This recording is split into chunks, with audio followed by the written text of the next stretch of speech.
SIR को लेकर अवाम परेशान है, क्या करना है क्या नहीं करना है। 2002 के वोटर आईडी में ना खुद का नाम है, ना माँ बाप का नाम है, ना ही जो है इसमें दादा दादी का नाम है। ऐसे लोग बेइंतहा परेशान हैं।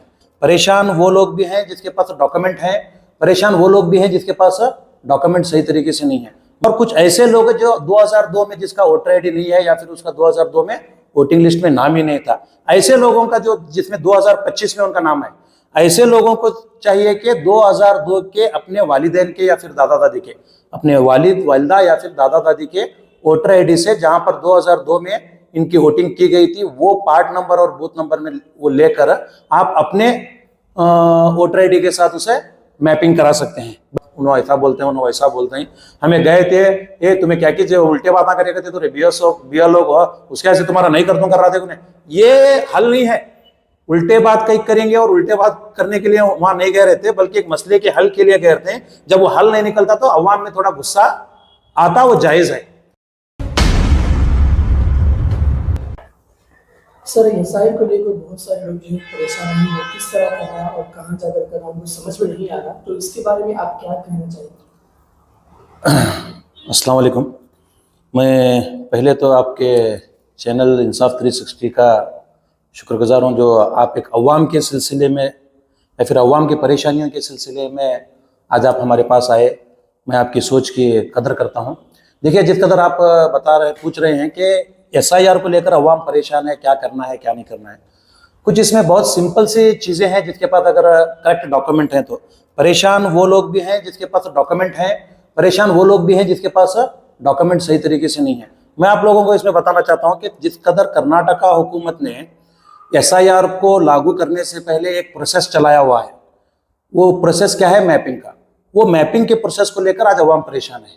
इसमें मैपिंग के प्रोसेस को लेकर अगर आप मैं के सामने मैं कहूँ तो 2002 का जो आपके पास वोटर आईडी रिकॉर्ड है, ये रिकॉर्ड आपके 2025 वाले वोटर आईडी आपके असेंबली और पार्ट और सीरियल नंबर के साथ मैच कराना है।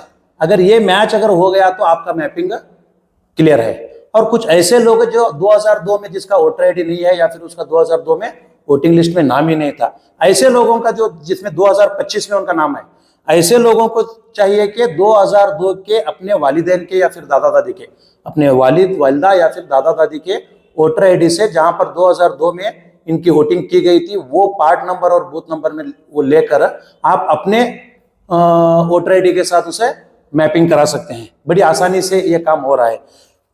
नेक्स्ट बात यह है कि 2002 के वोटर आईडी में ना खुद का नाम है, ना माँ बाप का नाम है, ना ही जो है इसमें दादा दादी का नाम है। ऐसे लोग बेइंतहा परेशान हैं। इसमें परेशान होने की ज़रूरत नहीं है, बल्कि इसके लिए ख़ास आपको एक ज़रिया बताया गया है, जिसमें रियासती हुकूमत ने 11 डॉक्यूमेंट्स आपको प्रोवाइड करने के लिए कहा गया है। 11 डॉक्यूमेंट्स यानी पूरा 11 डॉक्यूमेंट्स प्रोवाइड नहीं करना है। सुनने में ये भी आ रहा है कि एक डॉक्यूमेंट देने मिलेगा तो चलेगा, या फिर 2 मिलेंगे तो चलेंगे, या फिर 4 मिलेंगे तो चलेंगे। ऑफिशियली इसका अनाउंस नहीं है। तो मैं आप लोगों के सामने ये बात रखना चाहता हूँ कि ये 11 डॉक्यूमेंट कौन से हैं।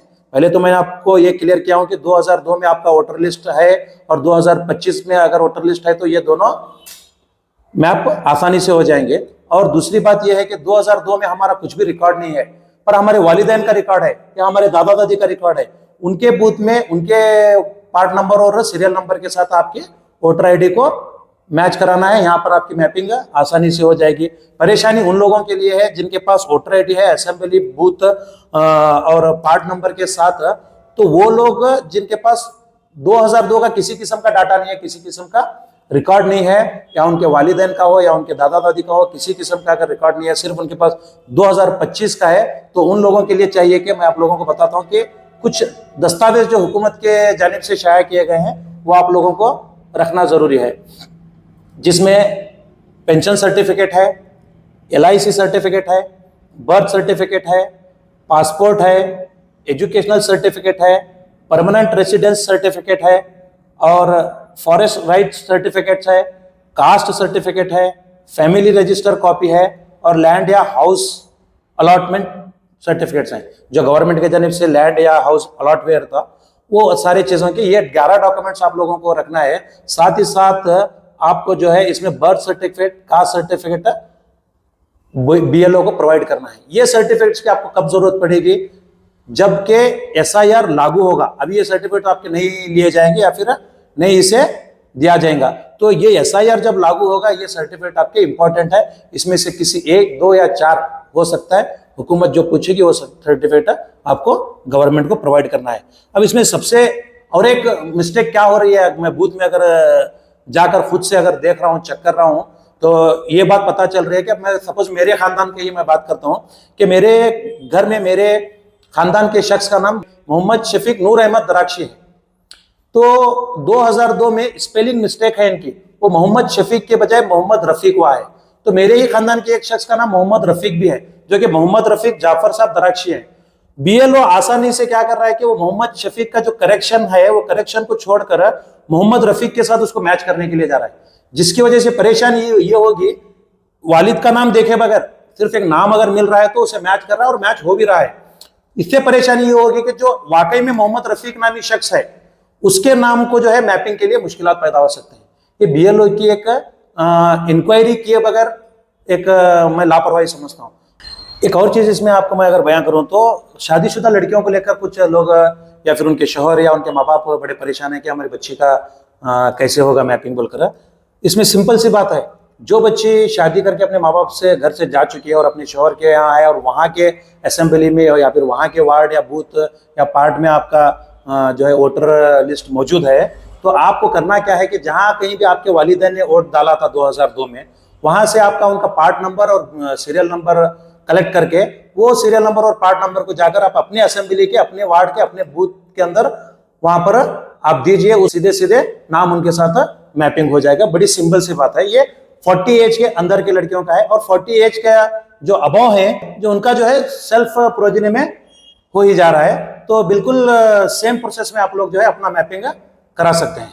ये बात रही उन लोगों की जो कि अपने या फिर तालीम याफ्ता नहीं, या फिर इलेक्शन कमीशन के ऑफिशियल वेबसाइट को ओपन नहीं कर सकते, या फिर उसमें अपना नाम सर्च नहीं कर सकते।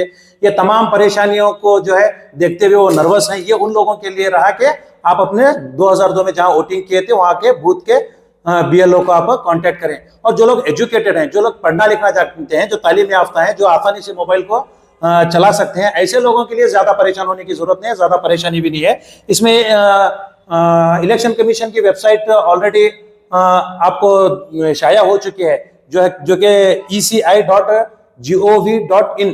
इसमें आप जो है अपना नेम सर्च के अंदर अपना नाम एंटर करके जो है आप अपना नाम इसमें आसानी से तलाश कर सकते हैं। इसके अलावा एक और वेबसाइट है जिसे ceokarnataka.gov.in में भी ये उन लोगों के लिए जो कर्नाटका से रिलेटेड है, खासतौर से कर्नाटका से जो रिलेटेड है, ये वेबसाइट में जो है आप अपना नाम सर्च कर सकते हैं। वहां पर आपका नाम जरूर मिलेगा इंशाल्लाह। और साथ ही साथ बहुत से वार्ड और बूथ के अंदर बीएलओस का सही तरीके से कोऑपरेट नहीं, कुछ लोग कर रहे हैं अल्हम्दुलिल्लाह माशाल्लाह, अच्छे तरीके से सारे अवाम को समझा रहे हैं, पर अक्सर बेशतर अगर आप देखेंगे तो बीएलओस का सही तरीके से कोऑपरेट नहीं है।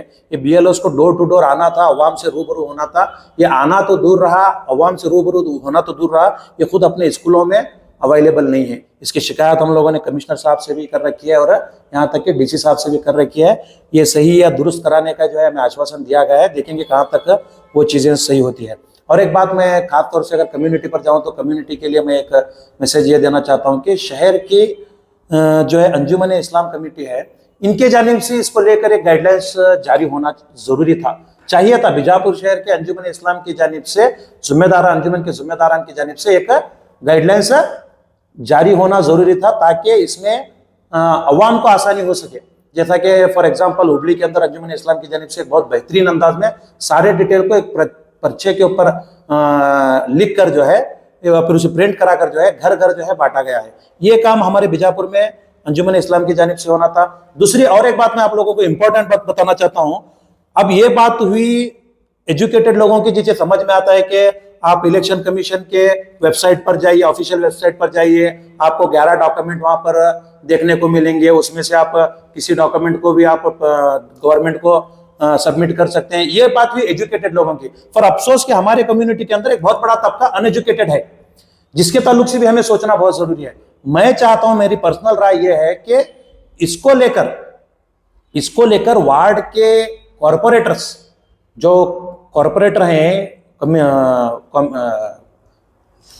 वार्ड के कॉर्पोरेटर्स जो हैं, उन वार्ड के कॉर्पोरेटर्स को इसको लेकर एक कैंपेन हो या फिर डोर टू डोर आपको अवाम के लिए ग्राउंड जमीनी सतह पर उतरना हो, ये एक आपको एक मुहिम चलानी थी, जिसके ताल्लुक से हमारे बीजापुर के कॉर्पोरेटर्स फेल हैं। और मैं आप लोगों को बताता हूं कि पूरे बीजापुर में शायद 2 या 3 वार्ड में एक कैंप चलाया गया। फॉर एग्जांपल हमारे मुबीन शेख साहब के वार्ड 27 में, और फिर वार्ड नंबर 25 में, और एक ऐसा कौन सा तो एक वार्ड में सुनने में आया जहां पर एक जो है एक मुहिम चलाई गई। ये जो चीज है आपको डोर टू डोर करना था। और दूसरे वार्डों में तो ये देखने को ही नहीं मिला कि जिसमें कॉर्पोरेटर्स का खुद से इन्वॉल्वमेंट है। कई लोगों का एक घंटे के बाद किसी का एक फोन आ रहा है हमें कि इसमें ये परेशानी हो रही है, वो परेशानी हो रही है। हम लोगों ने जितने भी हमारे ताल्लुक से जितने भी हमारे नॉलेज में थी, ये सारी चीजें अवाम के सामने रखी है। लेकिन इसके बावजूद आपको इससे दीगर अगर परेशानी आई तो आप जाइए, बीएलओ अगर कोऑपरेट नहीं कर रहे तो आपके वार्ड के मेंबर से मिलिए, बोले तो अवाम इस बात को वाजह कर रही है कि वार्ड के मेंबर का ऑफिस जाने नहीं होता साहब, उन्होंने ऐसा बोलते हैं, उन्होंने वैसा बोलते हैं। हमें गए थे, ये तुम्हें क्या कीजिए उल्टे बात करे करते तो बीएलओ उसके ऐसे तुम्हारा नहीं कर रहा थे उन्हें। ये हल नहीं है। उल्टे बात कहीं करेंगे और उल्टे बात करने के लिए वहां नहीं गए रहते, बल्कि एक मसले के हल के लिए गए रहते हैं। जब वो हल नहीं निकलता तो अवाम में थोड़ा गुस्सा आता, वो जायज है, क्योंकि उनके वजूद का मामला है। और शर्म की बात यह है कि वार्ड के कॉर्पोरेटर्स, तमाम बीजापुर के जो 35 वार्ड्स हैं, ये 35 वार्ड्स के कोई भी कॉर्पोरेटर खुलकर इस ताल्लुक से लेकर, सिवाय 2-3 वार्ड को छोड़कर, कोई भी इसमें खुलकर आप तक आगे नहीं आया। और आप जमीनी सतह पर उतरकर अवाम को आश्वासन भी या फिर हिम्मत भी नहीं दिला रहे कि ये काम के लिए आप परेशान ना हो, आप हमसे राब्ता करें, हम आपका काम करा के देंगे। तब जबकि बीएलओज आपकी सुनते हैं, आपके वार्ड के स्कूल के जो बीएलओज हैं वो आपकी सुनते हैं, और आप जहां कहीं भी लाकर बिठा रहे हैं वो बैठ रहे हैं, अपना काम अंजाम देने के लिए वो तैयार हैं, बशर्ते कि उन पर प्रेशर आना चाहिए। ये देखिए, अपनी ड्यूटी करना कोई भी नहीं चाहता, बल्कि प्रेशर में काम करना चाहता है। तो ये प्रेशर जब तक क्रिएट नहीं होता तब तक अवाम का ये मसला हल नहीं होता। वार्ड के जिम्मेदारों और क्यों नहीं उतर रहे, मेरा ये सवाल है। देखिए, आप जब इलेक्शन के लिए, आपकी वोटिंग के लिए आप घर घर जाकर मुलाकात कर सकते हैं, हाथ जोड़ सकते हैं, पैर पड़ सकते हैं, तो क्या ये यही वोटर को अगले आने वाले दिनों में इसकी वोटिंग को कायम रखने के लिए, इसके वोटिंग के हक को बरकरार रखने के लिए क्या आप उनसे राब्ता नहीं कर सकते? क्या आपका पॉलिटिकल करियर यहीं तक है? क्या आपका पॉलिटिकल करियर के तक ही आपको वोटर की जरूरत है, या फिर आपका आने वाला पॉलिटिकल करियर में आपको इंटरेस्ट नहीं है? तो क्या आप अवाम आपकी नहीं है? क्या आपको जो जनप्रतिनिधि बोलकर जो चुना गया है, जनप्रतिनिधि आपको बनाया गया है, आप जनप्रतिनिधि हैं, इस बात को आपको साबित करने के लिए क्या आप में हिम्मत नहीं है? लोग आप पर भरोसा नहीं करेंगे तो किस पर भरोसा करेंगे? बीएलओ से किसी किस्म का कांटेक्ट आम अवाम का नहीं है। तो आपको जरूरी, आपको चाहिए कि आप जमीनी सतह पर उतरें, आप अवाम से रूबरू हो, आप अवाम से मुलाकात करें, आपको चाहिए कि अवाम की परेशानियों को आप दूर करें। मैं इसमें और एक बात बताना चाहता हूं, सवाल यह भी उठता है कि आप तमाम पार्टियों के बारे में बोल रहे हैं, कॉर्पोरेटर्स के बारे में बोल रहे हैं, तो आप क्या काम कर रहे हैं, इसमें सवाल पैदा होता है। मैं आपको ये बात क्लियर और वाज़ेह करना चाहता हूं कि हमारी टीम एसडीपीआई की और विम की टीम, लेडीज की टीम, बाकायदा जमीनी सतह पर अपने कामों को घर घर जाकर अंजाम दे रही है। मैं चाहे तो आपको ये वीडियो भी बता सकता हूं। हर जगह जो है जमीनी सतह पर हमारी टीम, लेडीज की हो या जेंट्स की हो, आपको ये देखिए, ये हमारा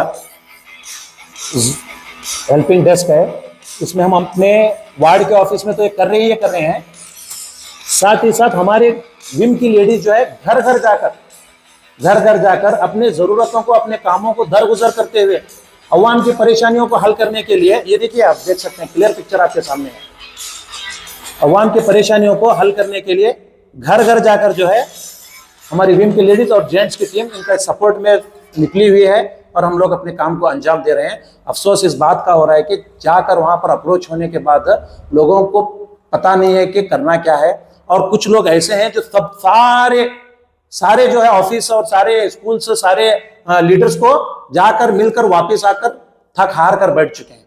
ऐसे लोगों का जब हम मैपिंग करवा कर या उनका वोटर आईडी मैच कराकर बीएलओ के पास भेज रहे हैं, तो ये लोग दुआएं दे रहे हैं। ये दुआओं की जरूरत कॉर्पोरेटर्स को है, ये काम की जरूरत कॉर्पोरेटर्स को है। कॉर्पोरेटर्स अपने काम को लेकर इतना लापरवाह नहीं हो सकते, क्योंकि ये एसआईआर का मामला बहुत ही गंभीर मामला है। आने वाले दिनों में अगर आपका एसआईआर के जरिए आप ये साबित नहीं कर पाएंगे कि आप इस वोट के हकदार हैं बोले, तो आपके लिए परेशानियां का सामना, आपके लिए ये बात परेशानियों का सामना बन सकती है, आपको परेशानियां फेस करना पड़ सकता है। इंपॉर्टेंट मैं बात आपके सामने रखना चाहता हूं, जो लोग एजुकेटेड लोग, तालीम याफ्ता लोग, एक तालीम याफ्ता का एक बड़ा सा तबका जो अपनी मैपिंग ऑलरेडी करा चुके हैं बड़ी आसानी के साथ, उन लोगों से मेरी एक दिली दरख्वास्त है कि आप आपके मोहल्ले के अंदर, आपके पड़ोसियों का, आपके दीगर दोस्तों अहबाब के अंदर जो है, आप उसके ताल्लुक से चर्चा कीजिए और उनके काम में आसानी में आप उनकी मदद कीजिए।